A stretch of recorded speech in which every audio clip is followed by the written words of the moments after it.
Mike Minarski and Terry Sumner is here with you, along with some friends from United Community and Family Services. Good morning. Good morning. Good morning. morning. Guten Morgen. So, for the record... Now you're German? Yeah, now I'm German. For the record, state your names. Hi, my name is Matt Morris. And I'm Val Tebbets. Now, you folks are from what department at UCFS? We're from the Better Choice department. A little closer to the mic here. We're from Better Choice, which is the problem gambling treatment program. Okay. Now, what do each one of you do? Do you do the same things, or do you do different items? Yeah, our roles are a little different. So I am a counselor or therapist with the program.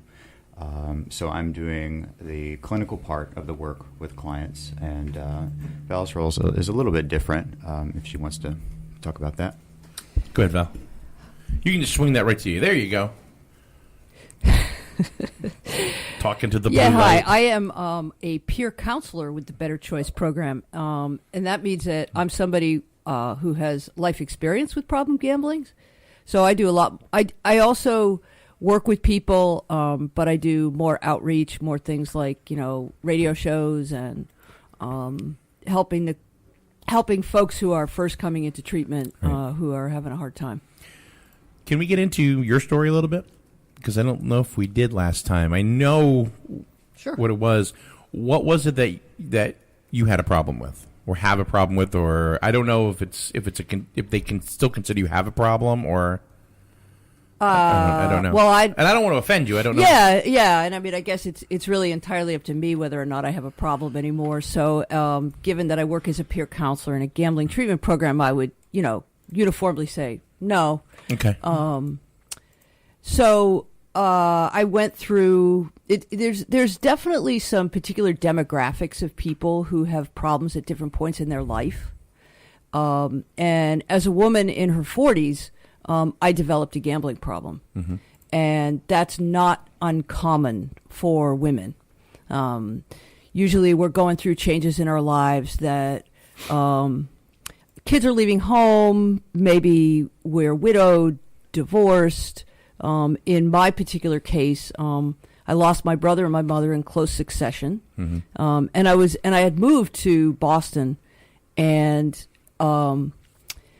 left most of my lifelong friends behind. So I was living a little more in isolation than I would have been. I didn't have my family and my community around me, right, the way that I had before. So it really just starts simply enough as a form of entertainment.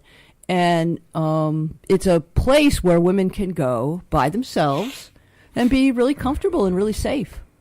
And that evolved for me into a pretty serious problem. I am a casino gambler. Other folks, there's a lot of other forms of problem gambling. Sure. I mean, you can gamble on anything, I'm assuming. You could gamble on... You could, but most problem gambling that we're focused on is official gambling sites. It's the lottery, it's casinos, it's internet gambling, sports betting, racetracks. I mean, all the traditional forms of gambling in our culture.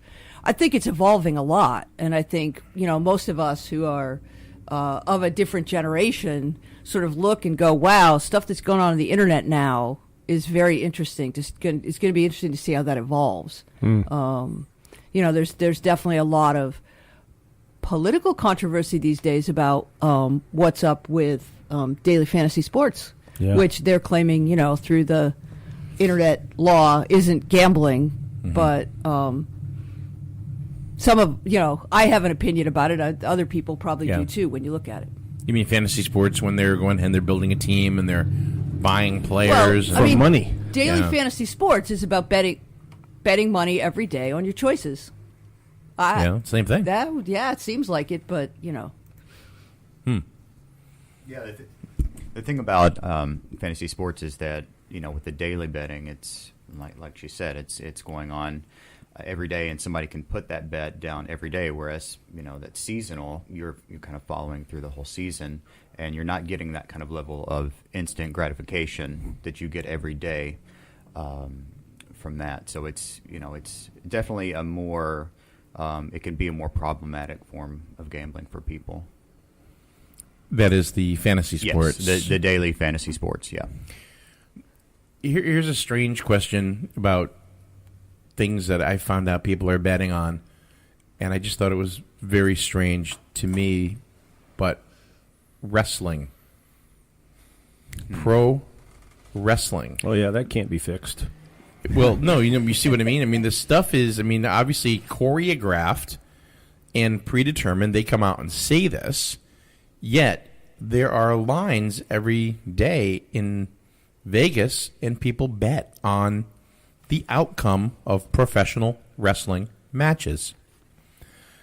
So, yeah, I haven't had any personal experience with any clients doing that, but sports betting, in general, I guess that was my question. Is that considered sports betting, or is that just another form to get a fix? Well, I think it's just the same. It's just it's showing up a little differently than it is in traditional sports betting, because when sports betting isn't necessarily it can be fixed. It can be. I think about boxing. And people who would bet on specific boxers, and people getting throwbacks from if you throw the match, you'll get a cut of it. Right. So I think that there has traditionally in the past been that same element. So I think it's a similar kind of thing. But I haven't seen any personally myself. I don't know. Were you guys around when in 75 to 80 in there, when the dog track was running? Plainfield. I wasn't around Plainfield, but I actually lived in Laconia, New Hampshire. Okay, so they had there was a dog track, right?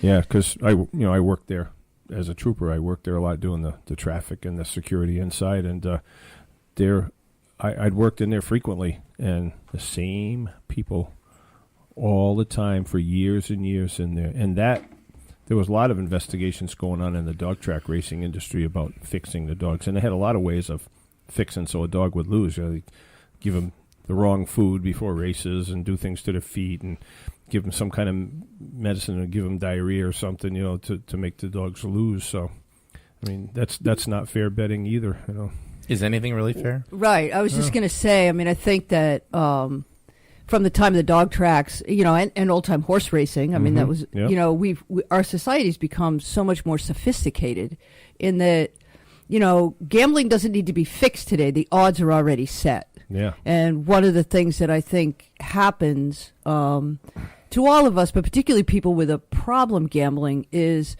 they're not really aware of the odds. They're participating in a particular kind of competition. And that was the thing about wrestling. Can you gamble on wrestling? Well, anything that's competitive, and in fact, gambling's really defined as risking something of value or betting money where the outcome is not determined. And I think what you guys are having a problem with is sometimes the outcome is determined when you're in the entertainment business. Exactly. So is that why they're saying that DraftKings and online,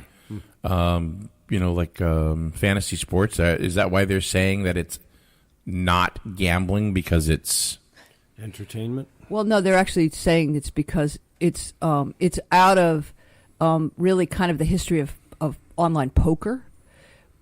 It's based on skill. So if you're really good at and you're knowledgeable about sports and players and stats, then it's a question of skill. I've never bet on sports because I'm a huge fan. Yeah. And as a fan, it seems pretty clear to me that you never know what's going to happen in a sporting event. Injuries. The best person or the best team doesn't always win. No. I think another problem is, despite how much people really know the odds, there's this illusion of control people think that they have. They think that they've got a leg up on everybody else. They think they know the game better than everybody else. And, people, you can talk yourself into pretty much anything. So people having that illusion of control, thinking that their odds are better, and therefore they're putting more money on the line because they think they've got something that somebody else doesn't. And then that one time they get lucky and they get a big score. Right. Now you think I did it before. I can do it again. Yeah, and that's one of the biggest. Hello, Alice. Welcome to Wonderland. That's one of the biggest warning signs, that the red flags that we see with people is an early big win. Yeah. So when people get that big win early, they have this idea that it's going to happen again. It has to happen again. You know, it happened to me once. Why can't it happen again? And the reality is, it's probably very, very unlikely that it's going to happen again. Well, I'm sort of like that. I mean, I won $3,300 in the Connecticut lottery many years ago. I had 5 of the 6 numbers, so now I'm hooked on it, and I spend $4 a week. So right. Well, you know, I get 2 tickets. I get one on each Wednesday. You need to seek help now. I know. I get $4, boy. It's you know, we're not pro or anti-gambling, definitely, but it just comes to a point. Is it causing you distress in your daily life? Oh, yeah. Is it causing you a financial problem? Is it causing you problems in your relationships with your family and your friends? And those are the things that we look for to, you know, help people kind of examine. Do you really have a problem that is causing you significant issues in your life? So. All right, so mom and pop, all the kids they're out of the house. They've been married off, and they have quite a bit of money, and they both love to Play the slots. Mm-hmm. And they will go from casino to casino playing the slots. You know, not exactly betting, you know, extreme amounts or anything. I don't even know if you can really bet. Well, I think there's some you can bet crazy amounts. Yeah, there's some pretty high. But they're slots. playing penny slots, and they're maybe betting $1 or $2 a roll or something like that. And they do this over and over again to the time they're 4 or 5 days a week. Mm-hmm. Their bills are paid. Their house is paid. Right. Do they have a gambling problem? Yeah, that's really hard to say. My question for them would be, is this affecting your other social outlets? Is this affecting your friendships? Do you not go out with other people? Right, do you not go out with other they, people you know, because you're there all the time? Yep. You know, and somebody may say, well, you know, I've got the money. I'm not hurting anything. Well, you know, are other parts of your life kind of taking a back seat to the gambling? Is that would be the first. Is that the dominating factor in your life? Absolutely. Okay, now Val, you were shaking your head. No, I didn't shake my head. I was thinking it through. I agree with what Matt said. I was just thinking a couple things. One, in your example, you know, mom and pop went together. Yeah. And I think that... So I didn't even think of it that way. Right. Gambling as a social activity is often not really a problem. Mm-hmm. I hear stories of couples who, you know, one wants to keep gambling and, you know, pop wants to go up to bed. You know? That would be me. And yeah, exactly. So, you know, that doesn't mean that anybody's got a problem. It just means be aware when you're gambling alone. It's a very different experience often than if you are gambling with anyone else. Okay. Really important. So I just want to point that out. No, that's a good point. When does it become a problem? When is it recognized as a possible issue, I guess you could say? I think everyone has, you know, people have to identify that for themselves, that I have a problem before they're going to get into a program like ours. And that comes to people in different ways. It comes to people when they start taking out cash advances on credit cards, and they're seeing, you know, oh, well, you know, I'm getting quite a bit into debt from this. They're taking their paychecks, payday, getting that cash in their pocket, going straight down there, thinking about it. It's on their mind all the time. You know, things like that. And people a lot of times don't even recognize that until they've hit bottom. And then that's a lot of times when we see people in our program. We'd really like to see people in our program before they get there, but most of the time that's where we meet people is at that point, that low point. Okay, like as far as being, I know I told you before last time there was a slot machine. We play Sumo Kitty. I'll never forget that. Big win, you know, and a big win, you know, on a 40-cent bet is like $8 or something like that. Well, I know it sounds silly and stupid, but I can say for myself, and I want to know if this is considered a problem, and I'm being serious, is I can keep myself out. I can keep myself out of any of the casinos that are in the area. However, yesterday I did have to drive down past one of them, and the first thing I thought when I saw it, I'm like, I could go in there. Big win, Sumo Kitty, you know. And I'm thinking, you know what? I got an hour. Maybe I could. No, and I didn't. And then there were times where we'll be driving, you know, in the vicinity, you know, because like, all right, my stepson, we take him to see his father on the weekend. So we drop him off, my wife and I, then we start driving back. And does the car pull as you go by there? Kind of, sort of. and we make excuses, at least I do. Not so much her. It's more me, but she'll go along with it. We'll say, hey, we want to go out to eat? Where do you want to go? Well, let's go to Aruga's. Where's that? Well, it's right there. Mohegan Sun. Oh.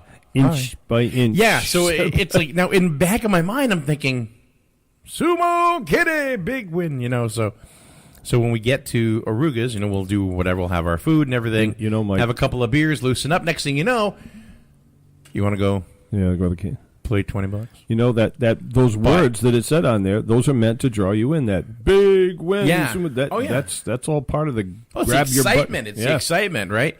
And it doesn't matter because the big win wasn't really big, but it was cool. It's like winner. You're pointing to yourself, you know. Yeah, and all this is designed to kind of put you in that place. The restaurants, the shops, pheromones. The environment is very, very stimulating to people, and so and I get sucked into it. Yeah, I do. Anyone would, I think, because there is a lot of opportunity for entertainment. Yeah. There, it's just a matter of once you kind of get there, and I like just because you go play when you go out to eat, or you think I might go play, you know, it doesn't necessarily mean you have a problem. If it becomes, it goes a little past that, where like there are times we'll drive by and I'll say, I got an extra couple $100. See, I said 20 earlier. What happens? You go to the ATM and you don't take out 20, you take out 200. Right. Mm-hmm. You know, and that's what I'm talking about. Now, like I said, I can keep myself out of there. Mm-hmm. I don't go, you know, especially by myself. You know, usually it's Lee and I will go together. So I guess the question is would I be considered somebody that would either have a gambling addiction, you know, of what I've told you, or a gambling problem, or something that I would need to seek some sort of counseling on? I really, you know, it's hard to say, because I really would say it's up to that individual whether they think they have a problem or not. Okay. I can't sit here and say you have a problem or you don't have a problem, because it's a matter of, is this really affecting your life in a negative way that you feel that you need help? And one of the first things we do with clients, and I'm glad you brought this up. One of the first things we do with clients is look, how can we put some limits, help you put some limits in place that are going to help you to either stop gambling or gamble in a safer way. So we do things like help people to put limits on ability to withdraw money from the ATMs. We do things, we can go as far as helping people to self-exclude from the casinos where they can't go back. Get banned, you mean? Yeah.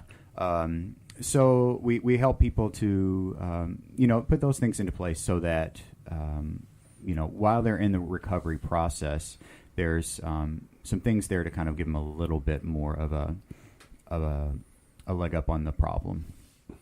Okay. See, Mike, you're a little different than me. When you say, I got an extra $200 here, maybe, you know. But I don't really have an extra $200. Right. I'm in my head, I do. But that's how people think differently. Somebody who likes gambling might think, I can go use it there. But see, someone like me, I don't gamble at all.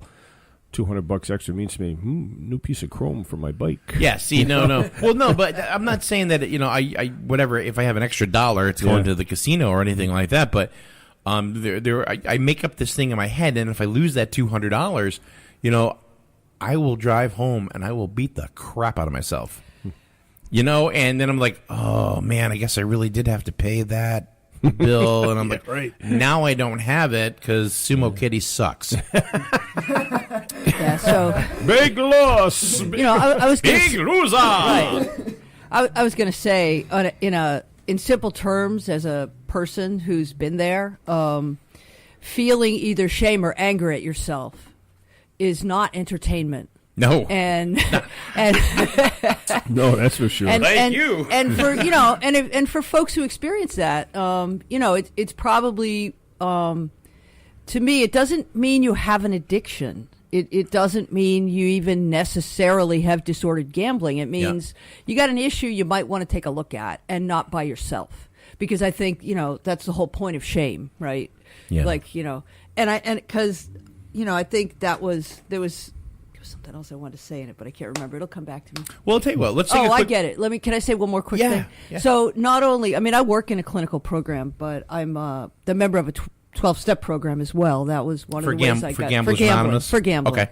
Which most people are familiar with AA, but Right. it's based on the same principles. And one of the things that I learned there from other people in recovery is we're only as sick as our secrets.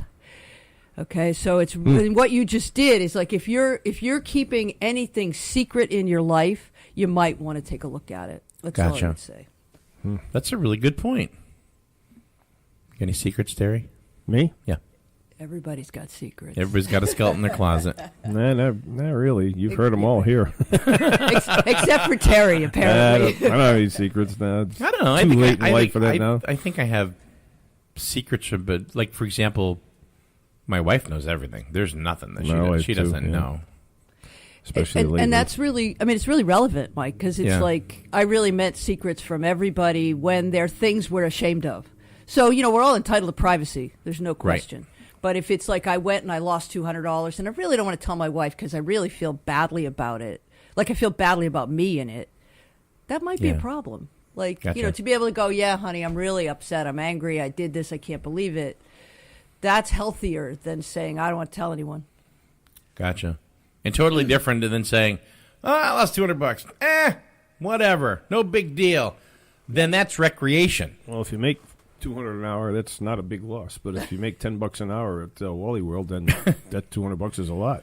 So I guess the way I'm trying to understand it is really it's situational. It's how how it affects you. Really, is whether or not you'd be considered if you have a gambling addiction or. It actually pains me to put money in a slot machine. I hate it so much. I hate because I feel like I'm just throwing. My hard-earned money away. I can't. I don't. That's why I don't like smoking, because the excitement of it.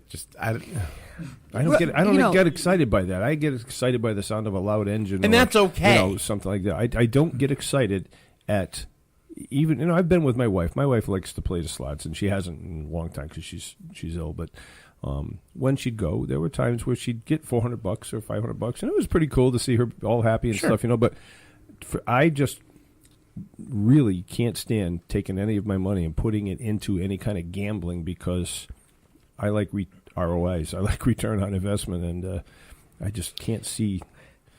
I don't know. And that's okay. Yeah. Everybody has their own thing. Yeah, I made a lot of money off the casinos, but not by gambling in it, by directing traffic outside when it was being built. All those years. Yeah, and I just want to say, I actually started out much more like you. Yeah. And again, I just want to return to the early big win. The first time I had a big win, I was like, this doesn't really happen. Like these places are ripoffs. This doesn't really happen. I want to get into bingo. Well, let's get into bingo. Right, we're going to take a quick break. Okay, and we'll get into bingo after this. We have friends here from UCFS from Bettor's Choice talking about gambling and things that, just all things gambling. We'll be back with more right after this. It's Wolverine Radio. Thinking about buying or building a home? At Jewett City Savings Bank, we have mortgage programs to help you finance the home of your dreams. This is Kevin Merchant, President and CEO of Jewett City Savings Bank, and I want to tell you that as your neighborhood bank, Jewett City Savings Bank is dedicated to help you achieve your home ownership goals. That's why we offer a full range of fixed and adjustable rate mortgage programs in a variety of terms to meet almost any need and to fit within your budget. If you're thinking about building your own home, We offer land and construction loans to put your plans into action. In fact, with our all-in-one construction loan, you can finance the purchase of the land and the construction of your home in one smart program, saving you both time and money. Whatever your home borrowing needs, you can count on our team of helpful home financing experts to be there to guide you and assist you every step of the way, just like you'd expect a neighbor to do. Let us help you get started. Call us at 860-376-4444. Stop by your nearest branch or visit us at jcsbank.com. Member FDIC, Equal Housing Lender. If you're like me, you have no idea how to design a home. My wife and I wanted to build our new home, but I wouldn't even know where to start. Then I heard about CW Green. What I wasn't expecting was someone that was smiling, kind, and interested in what we wanted in a new home design. The staff at CW Green explained everything in terms that even we could understand. They also made sure that we had all the information to get the appropriate permits and also assisted with building